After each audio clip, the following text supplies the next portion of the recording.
अब गड़ीन में डोल रहा है, वोट मांग रहा है, माई वोट दीजिए। वोट कौन देगा था? 25 साल दे दिया, भाइयों सारी दुनिया को खा के वोट कौन देगा? वसुंधरा खिलाफ नहीं बोल रहा है क्या? वसुंधरा आ रही है आज? वह बीच में फंस जाओगे तो उसी भी हो जाऊंगा। दल्ले आ रहे हैं ना, बीजेपी के दल्ले आ रहे हैं ना, उनसे तो अच्छा ना कि मेरे लिए तो आम व्यक्ति। कौन है दल्ला? कांग्रेस बीजेपी में ये जो वोट मांगने आते हैं, चुनाव के टाइम पे आते हैं, पहले तो हेलीकॉप्टर ले आते हैं, तो अब गाड़ियों में डोल रहे हैं। वो आदमी मिल नहीं रहे, अब गाड़ियों में डोल के। वो प्रभारी रंधावा जी, वो पंजाब के, पहले तो ये राहुल गांधी आता था तो ये पूछते थे भाई कहाँ भीड़ होगी, कि वो भाया करेगा तो भाया भीड़ करते था पहले, पैसे वैसे खिला के के। अब भीड़ तो कहाँ बची नहीं, भीड़ तो नरेश मीणा के साथ चल रही है। गड़ीन में डोल रहा है, वोट मांग रहा है, माई वोट दीजिए। वोट कौन देगा था? 25 साल दे दिया, भाइयों सारी दुनिया को खा के वोट कौन देगा? साहब और क्या नाम से गुंजल साहब, जैसे भीष्म पितामह द्रोणाचार्य थे कौरवों के साथ, लेकिन आशीर्वाद तो अर्जुन को था ना। वोट तो सारा जनता ही, जब चुनाव लड़ रही तो वोट बचेगा कहाँ? तो इस बार बदलाव है लग रहा है। बिल्कुल जनता बदलाव चाहती है, जनता भ्रष्टाचार के खिलाफ लड़ाई लड़ रही है, जनता किसानों के हितों में लड़ाई खड़ी हो गई है। जनता चाहती है कि किसानों की बात करने वाला चुनाव जीते और एमएलए बने। ये भी कहा जाता है कि अंदरूनी रूप से सचिन पायलट आपके साथ हैं। अब मुझे ये तो पता नहीं है पार्टी में है, लेकिन मैं तो ये मानता हूँ साहब और क्या नाम से गुंजल साहब, जैसे भीष्म पितामह द्रोणाचार्य थे कौरवों के साथ, लेकिन आशीर्वाद तो अर्जुन को था ना। तो आशीर्वाद तो नरेश, आशीर्वाद तो है कैसे नहीं रहेगा? है ना? क्यों नहीं रहेगा? जो भी अच्छे लोग हैं जिनका आशीर्वाद, सब बीजेपी में भी है बहुत से ऐसे, नाम नहीं बताऊंगा उनको, पार्टी निकाल देगी नहीं तो। अच्छा एक बात है, आप कांग्रेस के खिलाफ आपके समर्थक तो कहीं ना कहीं खड़े दिख जाते हैं, लेकिन बीजेपी के सामने तो कभी नहीं टकराए। अब बीजेपी का तो बेचारा गाय है, वो तो बेचारा है, वो गरीब को क्या लड़े उससे? हाँ, बीजेपी से नहीं टकरा रहा क्या? मैं नहीं टकरा, समर्थक नहीं टकरा रहे ना। कल जिस तरह से डोटासरा की गाड़ियां घेर वो बिरला को ले आओ या फिर दिखा देंगे। अच्छा टक्कर नहीं है? अरे ये अब छोटे मोटों से क्या लड़े हैं?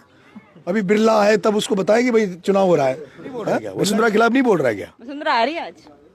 वह बीच में फंस जाओगे तो उसी भी हो जाऊंगा। तो मतलब आपने रेडी कर लिया अपना मूड कि अगर जो भी बीच में आया उससे टकराना है? मोरपाल से लड़ा, क्योंकि वो किसान का बेटा है, उसको टिकट मिला, गरीब आदमी है, बेचारा आदमी है।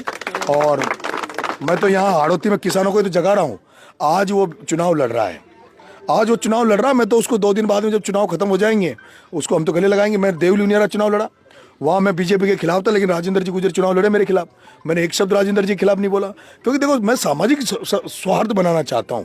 बीजेपी कांग्रेस के खिलाफ है, लेकिन बीजेपी कांग्रेस में अगर अच्छे लोग चुनाव लड़ते तो अभी मैंने कहा कल भी, प्रहलाद जी गुंजल साहब जब चुनाव लड़े, कहीं भी लड़े, मैं किसी भी पार्टी में हूँ। और अब तो ये जब बायार सिंह भी मिल सकते हैं, ओम बिरला धारीवाल मिल सकते हैं, अलग अलग पार्टियों में रह के मैं इनको यही तो सिखा रहा हूँ किसानों को, पार्टियों में कोई सी में रहो। अच्छा, लेकिन जब किसान का बेटा कहीं चुनाव लड़े तो उसकी मदद करो, उसके साथ खड़े रहो। एक गांव है खान की झोपड़ियां करके है, वहाँ पर बोला जाता है कि भाया खूब खाए, पूरा गाँव ही खा गया। अजी वो सब खा गया, बाटा लोटी सब खा गयो। एक गाँव में तो मुँह जो मैंने पूछी कि भाई ताकि नारियां कटेगी, कैसा भाइयों खा गयो। अच्छा, एक गाँव में मुँह जो अबारो मुँह जो मन की बाउंड्री का ना वही बालाजी का चूतरा का कैसा बायो खा गयो, सब चीज को बायो खा गयो ना, तो बायो का बच्चों ही ना। अब तो यह हालत होगी, लोग वहाँ केवल आ गया कि बाया को अंता की धरती में वही आदमी वोट देगा जो चोर और भ्रष्ट है। मतलब बाया को तो वोट भी वही देगा जो चोर और भ्रष्ट है, तो दुनिया कह रही है कौन, जो आदमी ईमानदारी को पसंद करता है उस भ्रष्ट आदमी को वोट नहीं देगा। आप अभी लोगों के बीच जा रहे हो, आपने चप्पल नहीं पहन रखी है, जूते नहीं पहन रखे। इससे पहले भी आपने बोला था जब आप जेल के अंदर थे कि जब जेल से छूटूंगा तो खाटू श्याम जी पैदल जाऊंगा, तब भी आपने चप्पल नहीं पहन रखी थी। तो जब भी कोई लड़ाइयाँ हो गई या फिर जब भी आप किसी कठिनाइयों में मुश्किल में होते हैं तो ऐसा ही क्यों होता है? बाबा खाटू श्याम को तो मैं भक्त हूँ, और बाबा खाटू श्याम की कृपा हो रही है, जो बारिश हो रही है वो ये जो जितना भी नेता डोल रहे हैं घना सारा, अब मारगोड़े तो नेता अच्छे ना, तो बाबा खाटू श्याम ने ये फ्री कर दिया कि तुम रहो इसके साथ, नरेश के साथ। बारिश मारे कहानी तो वही कर, जो अकेले डोल रहे जो बेचारो कोई कौन है, तो सारा किसानी को प्रचार करो, जिससे प्रचार आपने ला रहा नहीं आपने रखना। तो बाबा खाटू की कृपा हो रही है। चप्पल छोड़ रखी, साल भर हो गया। जब ये चारों ये ना बेटे जो व्यापारी ओम बिरलो, प्रमोद भाइयों, प्रताप सिंह सिंघवी, जंदाड़े यहाँ को भी एमएलए MP बनवा से रोक दूंगा, संसद विधानसभा में जापा से रोक दूंगा, जंदाड़े चप्पल फेरूंगा। बिल्कुल। देखिए, तो अभी हमने नरेश मीणा से बातचीत की है, जहां पर लोगों के बीच जा रहे हैं, मीटिंग्स चल रही हैं, सभाएं चल रही हैं। क्या कुछ आगे अंत में जनता परिवर्तन लेकर आएगी, ये तो देखने वाली बात होगी। तब तक के लिए बने रहिए।